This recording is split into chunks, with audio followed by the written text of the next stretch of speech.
بسم اللہ الرحمن الرحیم۔ السلام علیکم ناظرین، حاضر خدمت ہے آپ کا میزبان عبدالقدوس راولپنڈی اسلام آباد کی تازہ ترین اپڈیٹس کے ساتھ۔ ناظرین، field marshal general Asim Munir کو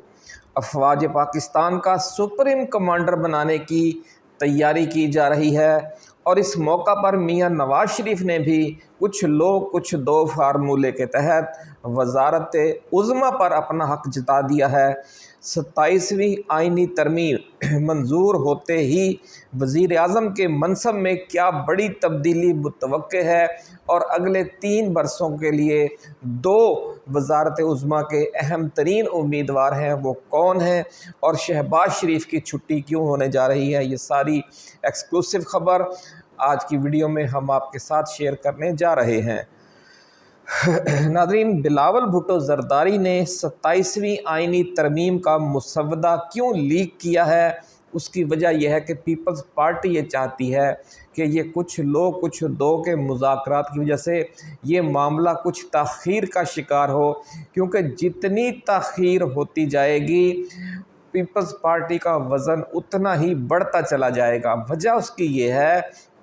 کہ جو آرمی چیف کا تقرر ہے اور نئے chairman joint chiefs of staff committee کا تقرر ہے، یہ 2 اہم تقرر 27ویں آئینی ترمیم کے بعد کرنے کا فیصلہ کیا گیا ہے۔ وہ مسودہ دیکھ کر بلاول بھٹو کو سمجھ آ گئی ہے کہ یہ جو آرمی چیف کا اور chairman joint chiefs of staff committee کا تقرر ہے، اب وہ 27ویں آئینی ترمیم سے پہلے نہیں کیا جائے گا، اس لیے وہ سمجھ رہے ہیں کہ یہ بارگیننگ کے لیے بڑا بہترین وقت ہے۔ اور یہی بات میاں نواز شریف کی سمجھ میں بھی آ گئی ہے۔ ان کو کیسے سمجھ آئی؟ کیونکہ ان کی 2 پے در پے ملاقاتیں ہوئی ہیں، خفیہ ملاقاتیں۔ خفیہ تو صرف میڈیا کی حد تک تھیں، ویسے تو ان کی فیملی کے لوگ بھی اور اہم شخصیات بھی شریک تھی دونوں ملاقاتوں میں، لیکن ان ملاقاتوں میں بھی جو گفتگو ہوئی ہے اس سے اندازہ ہو گیا ہے میاں نواز شریف کو کہ جو بارگیننگ ہے یہ بہت اہم اور بر وقت ہے۔ اس کو جتنا لمبا کیا جائے گا اسٹیبلشمنٹ اتنی زیادہ کمزور ہوگی۔ بڑی ناظرین، آج کی بڑی ایکسکلوسیو ویڈیو ہے۔ بلاول نے مسودہ لیک کرتے ہوئے ایکس ٹویٹس پر کیا: جاتی عمرہ سے اڈیالہ جیل تک طاقت کے اہم ترین مراکز جو ہیں ان کے اس اقدام سے ہل کر رہ گئے ہیں، اور کچھ ناپسندیدگی کا اظہار بھی کیا گیا ہے۔ پچھلے 48 گھنٹوں کے دوران ناظرین کرام،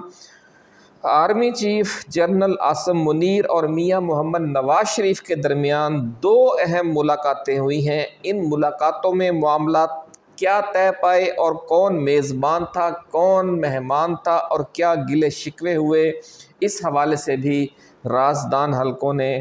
انتہائی چونکا دینے والے انکشافات کیے ہیں۔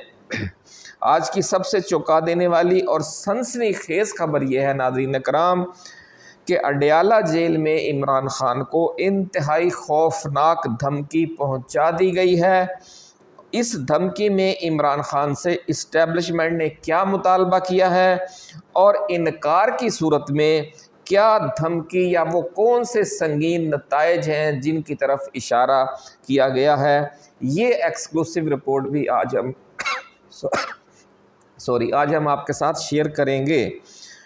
اور عمران خان اس دھمکی کو رد کرتے ہوئے ڈٹ کر کیوں کھڑا ہو گیا ہے اور اس نے کیا جواب دیا ہے، یہ خبر بھی آج کی اسی ویڈیو میں شامل ہے۔ آج کی ناظرین بہت ہی اہم اور خاص یہی نقطہ ہے جو عمران خان کو دھمکی پہنچائی گئی ہے اور پھر عمران خان نے جو جواب دیا ہے۔ آپ نے اس لیے خاص طور پر اس ویڈیو کو آج آخر تک سننا ہے، اور اگر آپ کو یہ ویڈیو پسند آئے ناظرین، یا ہماری ٹائم لائن پر موجود کوئی اور ویڈیو آپ کو اچھی لگے، تو آپ نے اسے شیئر بھی کرنا ہے اپنے واٹس ایپ گروپس میں بھی اور فیس بک گروپس میں بھی، کیونکہ مین اسٹریم میڈیا جو حقیقی صورتحال ہے اس سے عوام کو آگاہ نہیں کر رہا۔ اس لیے آپ اور ہم مل کر چراغ سے چراغ جلانے والا یہ سلسلہ جاری رکھیں گے تو سرکاری پروپیگنڈے کا توڑ جو ہے وہ ساتھ ساتھ ہوتا رہے گا۔ ناظرین، نئے آنے والے دوستوں کو ہم یاد دلانا چاہتے ہیں کہ اگر آپ نے